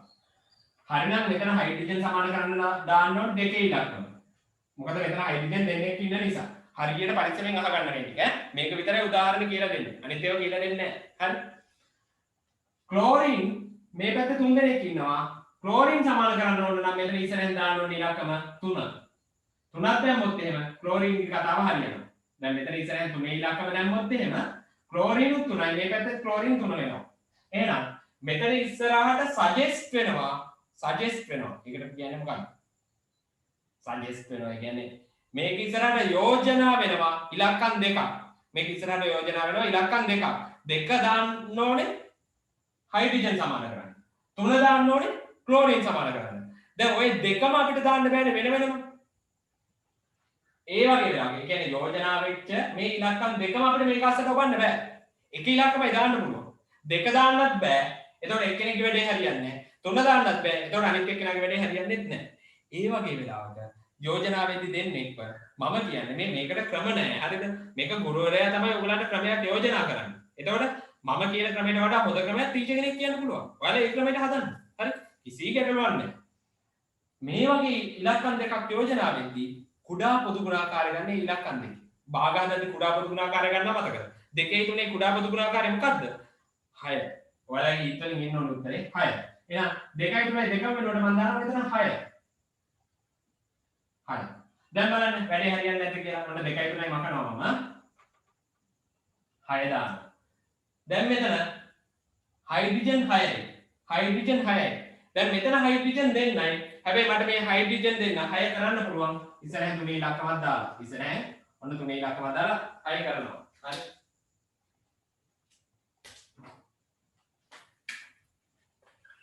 තුනේ ඉලක්කම දාලා හයිඩ්‍රජන් 6 කරා. හරි. දැන් ක්ලෝරින් හයිඩ්‍රජන්ගේ වැඩේ හරි. දැන් බලමු ක්ලෝරිනුත් 6යි. ක්ලෝරින් 6 එක මොකද කරන්නේ? මෙතන තුනක් තියෙනවා. ඉස්සරහින් දෙකේ ඉලක්කම දානවා. එතකොට ක්ලෝරිනුත් 6 වෙනවා. දෙවරක් 3 6යි. දෙවරක් 3 6යි. හරි. දැන් මොකද වෙන්නේ? ක්ලෝරින් 6යි. හයිඩ්‍රජනුත් 6යි. හරි. ඇලුමිනියම් ඇලුමිනියම් ගේ කතාව දැන් වෙනස් වෙලා. දැන් හරියට නෙමෙයි මෙතන වැරද්දක් දාන්න වෙන්නේ. දැන් හයිඩ්‍රජන් ගේ වැඩේ හරි. හයිඩ්‍රජන් 6යි මේ පැත්තේ හයිඩ්‍රජන් 6යි. ක්ලෝරින් 6යි. එහා පැත්තේ ක්ලෝරින් 6යි. තුන් වරක් දෙක 6යි. ඒ වැඩේ හරි. දැන් ඇලුමිනියම් අවුල් වෙලා ඇලුමිනියම් අවුල් වෙච්ච එක හදනවා. හරි. මොකද වෙන්නේ? ඇලුමිනියම් දෙන්නෙක් ඉන්නවා. මේ පැත්තේ දෙන්නෙක් කරන්න හරි. ඔන්න දෙන්නෙක් කරා. දැන් ඇලුමිනියම් ගේ කතාවත් හරි. ඇලුමිනියම් හරි හයිඩ්‍රජන් හරි ක්ලෝරින් හරි නම් මේ කතාව හරි. සමීකරණය තුලිතයි. බැලන්ස් තුලිතයි. හරි. එහෙනම් මේක ලියා ගන්න. ඊළඟ කොටුවේ. හරි.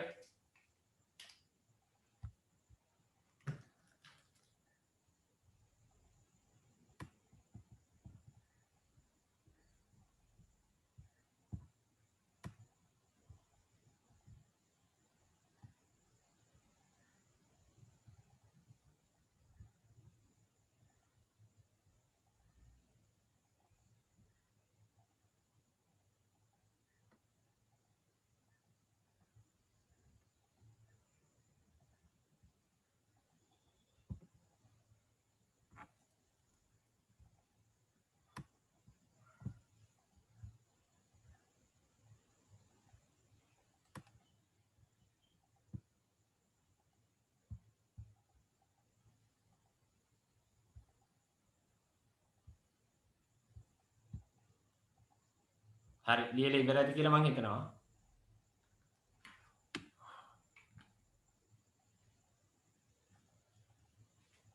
දැන් ඕගලන්ට හැමීට ළමයි දැන් ඔය මේක දිහාම බලන් ඉන්න එපා.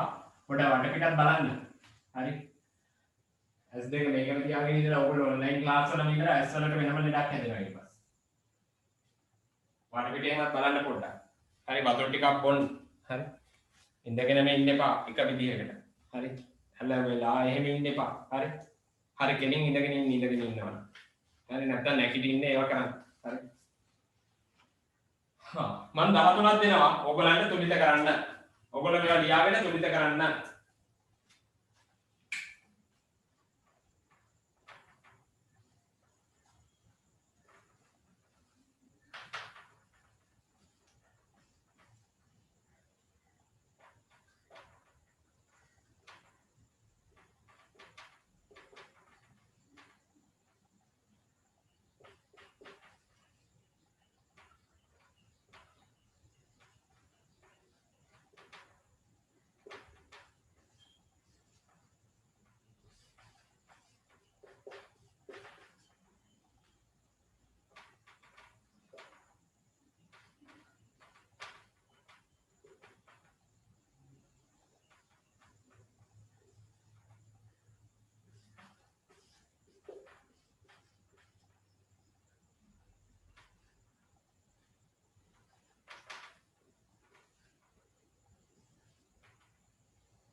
හරි ඔය ටික ලියාගෙන තුලිත කරන්න. පන්ති ඉන්ටර්වල් දෙනවනේ වෙන දවස්වල නම් දැන් ඔන්ලයින් ක්ලාස් එකේ ඉන්ටර්වල් උත් නැහැනේ. එතකොට මේ ටික ලියාගෙන සුළු කරන එක වැඩේ හැටියට සලකන්න මේ උඩ වෙන්න පේන්නේ නැහැ වගේ මට පේන්නේ හැටියට. මම ඒක පොඩක් පල්ලෙහාට කරලා ලියනවා.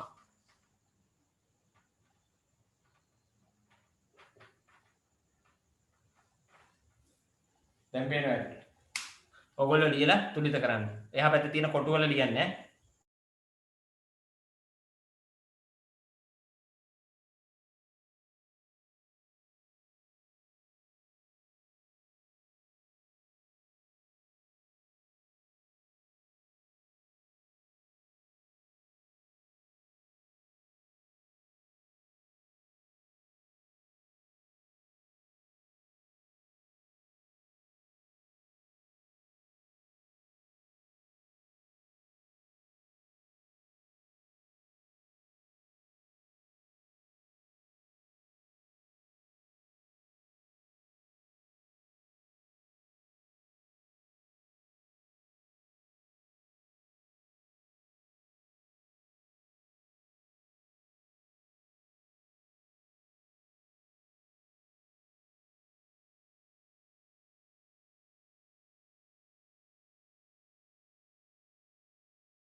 හරි.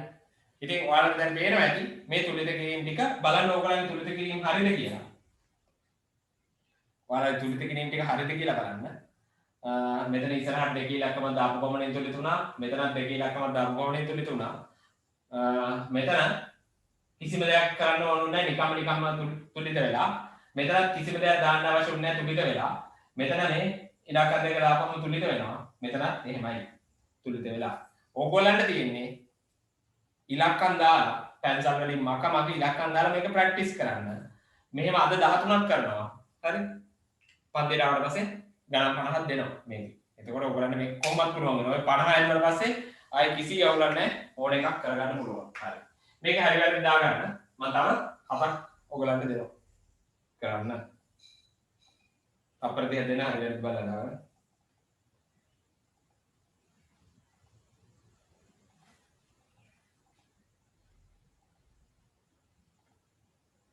අද විතරයි ළමයි මේ ඔයාලට මෙහෙම මේ එන්ට්‍රන්ස් ඒ කියන්නේ අනිත් දවසේ ඔයගොල්ලෝ කවුද කියලා දැනගෙන තමයි මම ඔයගොල්ලන්ව ඇතුළට ගන්නෙ. හරි.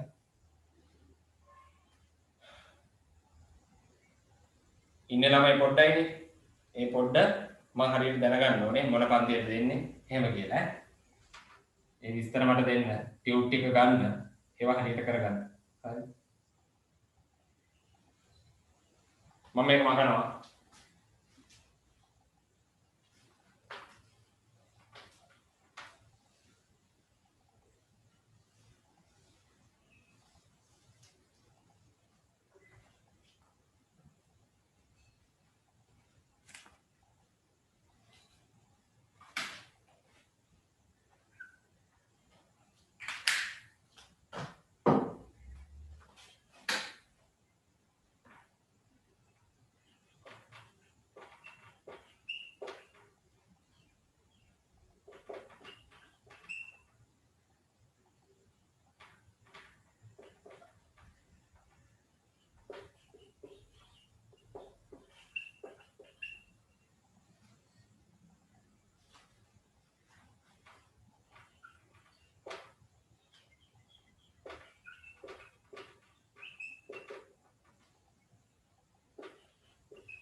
ඔයගොල්ලෝ දැන් ලියලා මේක තුලිත කරන්න බලන්න.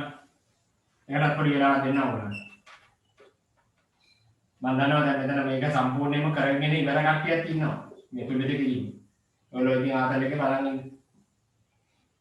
හැමෝටම ගැලපෙන විදිහට උගන්වන්න එපා ළමයි. ඒතකොට වේගෙන් උගන්වන්නත් බෑ. අදමාන කට්ටියක් ඉන්නවනේ.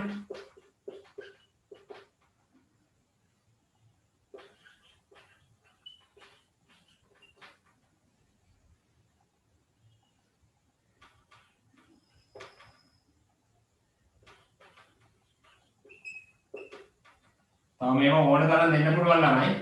මේ දෙන්න නැත්නම් එකෙන් තියෙන කොටු ගන්නට සමාන වෙන්න තමයි දෙන්නේ. මං ඉඳ තියලා කියනවනේ කොටු ගන්න.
මේක ලියලා ඉවර වෙట్లా ඒ කියන්නේ තුලිත කරලා ඉවර කට්ටිය විනාඩි 10ක වගේ ඉන්ටර්වල් එකක් ගන්න. හරි. 1:40ට මම ආයෙ බලන්නේ. විනාඩි 10ක ඉන්ටර්වල් එකක් ගන්න 1:40ටම තමයි මම ආපහු එන්නේ. 1:30යි දැන් වෙලාව. හරියටම විනාඩි 10ක් දෙනවා. අනිත් කට්ටියට පුළුවන් තුඩිත කරලා බලාගෙන ඉන්න. ඒක කල්පනා කරන්න යම් වෙලාවක් යන නිසා විනාඩි 10ක් මම දෙනවා. අනිත් කට්ටිය පොඩ්ඩක් වටයක් ඇවිදලා ඉන්න. හරි. මම දැන් මියුට් කරනවා මාව.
1.40 දැන් කට්ටිය දොයිද දන්නේ නැහැ කරලි ඉවර වෙනවා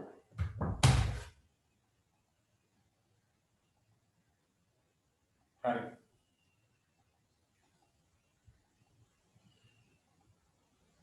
1.40යි දැන් එහෙනම් කරලි ඉවරයි කියලා මම හිතනවා දැන් මම මේක කියලා දෙන්නම් කට්ටිය බලාගන්න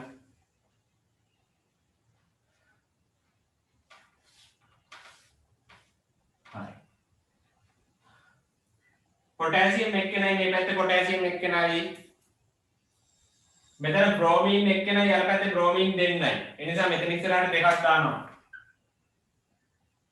එතකොට ඉබේම पोटेशियम දෙන්නෙක් උනා ඒ පැත්තේ पोटेशियम දෙන්නෙක් උන නිසා මෙතන ඉස්සරහට දානවා දෙකේ ඉලක්කම එතකොට पोटेशियम දෙකක් හරි බ්‍රෝමීන් දෙකක් හරි මේ පැත්තේ ක්ලෝරින් දෙන්නයි ඉබේම මේ පැත්තේ ක්ලෝරින් දෙන්නත් ඇතිලා ඒ ඉතින් මේක හදපොයට ආය අමුතුවෙන් කියලා දෙන්න දෙයක් නැහැ හරි තව කරනවාලු කියලා මැසේජ් එකක් දාලා තියෙනවා කොයි හරි දරුව කරන්නේ කියවෙන එකද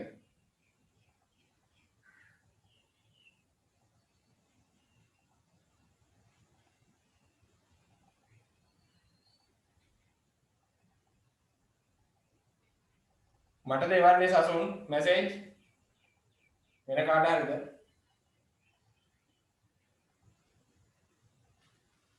මෙතන යටින් යන වෙන මැසේජ් වගේක් යනවා වගේ මට පේන්නේ. හරි?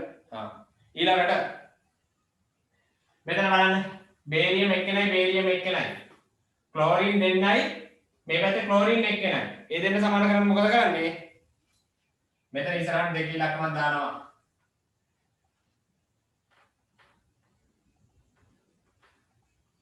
ඉස්සරහට දෙක ඉලක්කමක් දාන එක තේරෙනවද දන්නේ නැහැ. ඉන්න පොඩ්ඩක්.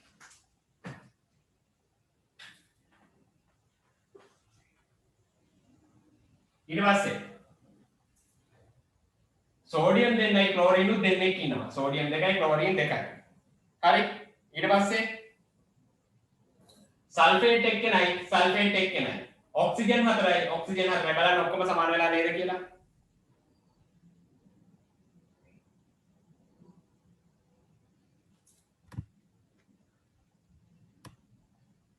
සසුන් මාව ඇහෙනවද ඔයාලට ඔයා එක එක්කෙනාට මැසේජ් දානවා සසුන් හිරුෂාන් කියන එක්කෙනා ඔයා එන්න එපා මෙතනට ඔයා ඒවල මැසේජ් ටික මටයි එන්නේ රිප්ලයි නැත්තේ සිස්ටර් කීකේ එවන්න එපා සිස්ටර් නෙමෙයි මට එවන්න ඔයා හරි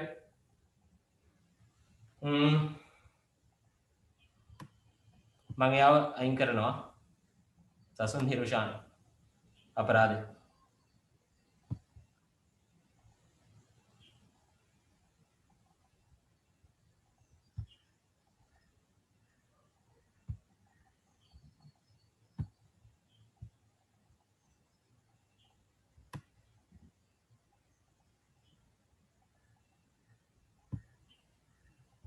හරි ඊළඟට මෙතන ෆෙරස් එක්කෙනයි සල්ෆර් එක්කෙනයි ඔක්සිජන් හතරයි මෙතන මේ පැත්තේ ඔක්සිජන් හතරක් ඉන්නවා හැබැයි ඔක්සිජන් සම්පූර්ණයෙන්ම එහෙම නෙවෙයි තියෙන්නේ ඔක්සිජන් මෙතනක් තියෙනවා මෙතනත් ඔක්සිජන් තියෙනවා ඒක දැක්කේ නැද්ද දන්නේ නැහැ ඔයගොල්ලෝ හරි මෙතන ඔක්සිජන් හතරයි මෙතන ඔක්සිජන් දෙකයි මෙතන එකයි හරි බලන්න ෆෙරස් එක්කෙනයි සල්ෆර් එක්කෙනයි ඔක්සිජන් මෙතන දෙන්නෙක් ඉන්න නිසා මෙතන දෙකේ ඉලක්කම මම දානවා දැන් බලන්න දැන් ඔක්කොම ඔක්සිජන් මේ පැත්තේ 4යි මෙතන දෙන්නයි 6යි මෙතන 6යි එතකොට මේ පැත්තේ ඔක්සිජන් 2යි මෙතන 4යි ඔක්කොම 6යි හයිඩ්‍රජන් ගත්තොත් හයිඩ්‍රජන් දෙන්නයි මෙතන හයිඩ්‍රජන් දෙන්නයි හයිඩ්‍රජන් උත් හරි සෝඩියම් ගත්තොත් මෙතන සෝඩියම් දෙකයි බලන්න හැම එකක්ම මෙතන තුලිත වෙලා තියෙන්නේ හරි ඊට පස්සේ කැල්සියම් මෙතන ක්ලෝරින් දෙන්නෙක් ඉන්නවා එතකොට මෙතන දෙක ඉලක්කම දානවා හරි ක්ලෝරින් දෙකයි මේ පැත්තේ ක්ලෝරින් දෙකයි හරි ඊට පස්සේ මෙතන සෝඩියම් 2යි මෙතන සෝඩියම් 2යි. හරි. සෝඩියම් වැඩෙත් හරි. කාබන් එක්කෙනයි මේ පැත්තේ කාබන් එක්කෙනයි මේ පැත්තේ ඔක්සිජන් 3යි මෙතන ඔක්සිජන් 3යි. එහෙනම් මෙතන දෙකේ ඉලක්කම දාපු සැනින් ඔක්කොම තුලිතුනා නේද? කැල්සියම් 2 හරි, ක්ලෝරින් 2ක් හරි, සෝඩියම් 2ක් හරි, කාබන් දෙන්නත් හරි, සෝරි කාබන් එක්කෙනා හරි, ඔක්සිජන් 3 හරි. ඊට පස්සේ PB මෙතන PB කියන්නේ තමයි ලෙඩ් වලට. ලෙඩ් එක්කෙනයි මෙතන ලෙඩ් එක්කෙනයි. ඔක්සිජන් එක්කෙනයි මෙතන ඔක්සිජන් දෙන්නෙක් ඉන්නවා. ඒ නිසා මම මෙතන ඉස්සරහට දෙක ඉලක්කම දානවා. ඔක්සිජන් දෙන්න කරගන්න. ඔක්සිජන් දෙන්න මෙතන හරි. එතකොට මෙතනත් ඔක්සිජන් දෙන්නෙක් හරි. දැන් මොකද වෙන්නේ? ඔක්සිජන් දෙන්න සමාන වුණ ගමන් මෙතන ලෙඩ් දෙන්නෙක් වුණා. PB ලා දෙන්නෙක් වුණා. ඒ නිසා PB ලා දෙන්නෙක් වුණ නිසා මේ පැත්තට දෙක ඉලක්කම දානවා.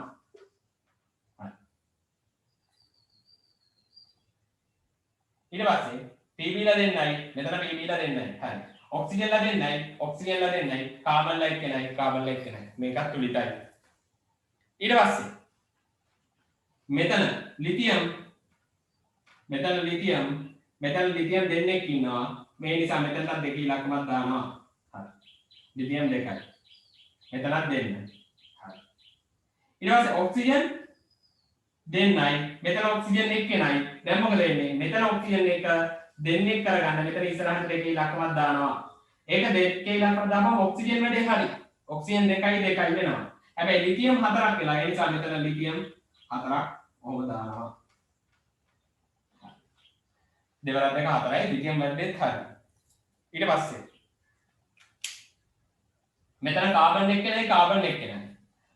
හයිඩ්‍රජන් 4ක් ඉන්නවා. මෙතන ඉස්සරහට 4ක් දානවා. මෙතන ඉස්සරහට 4ක් දානවා. දෙවරක් දෙක 4යි. හරි. මෙතන 4යි මෙතන 4යි. කාබන් එක්කෙනයි ඔක්සිජන් කාබන් එක්කෙනයි කාබන් එක්කෙනයි ඔක්සිජන් දෙන්නයි ඔක්සිජන් මෙතන ඔක්සිජන් දෙන්නේ නෙමෙයි මේ පැත්තේ ඔක්සිජන් 4ක් තියෙනවා. එතකොට මෙතන ඔක්සිජන් 2යිනේ. මෙතන දෙකේ ඉලක්කම දැම්මොත් හරි. දැන් කාබන් එක්කෙනයි හයිඩ්‍රජන් 4යි ඔක්සිජන් 4යි. එතකොට මෙතනත් ඔක්සිජන් 4ක් වෙනවා. හරි. එහෙනම් මේකත් තුලිතයි. හරි. දැන් මේ තුලිත කිරීම හරි වැරදි හදාගන්න.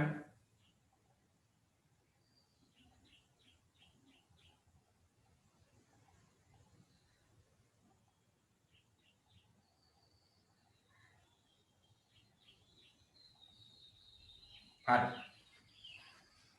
එහෙනම් මෙන්න මේ ළමයි මම මේ රෙකෝඩින් වෙන එක නවත්තනවා. රෙකෝඩ් වෙන එක නවත්තනවා. දැන් මේක YouTube එකේ බලන වගේ කෙනෙක්ට මෙතන කියන්නේ මම මේ වෙන කතාවක් නිසා රෙකෝඩින් වෙන එක නවත්තනවා. හරි. අද දවසේ පාඩම් කොටස ඔච්චරයි. රෙකෝඩින් වෙන එක නිසා කිව්වේ.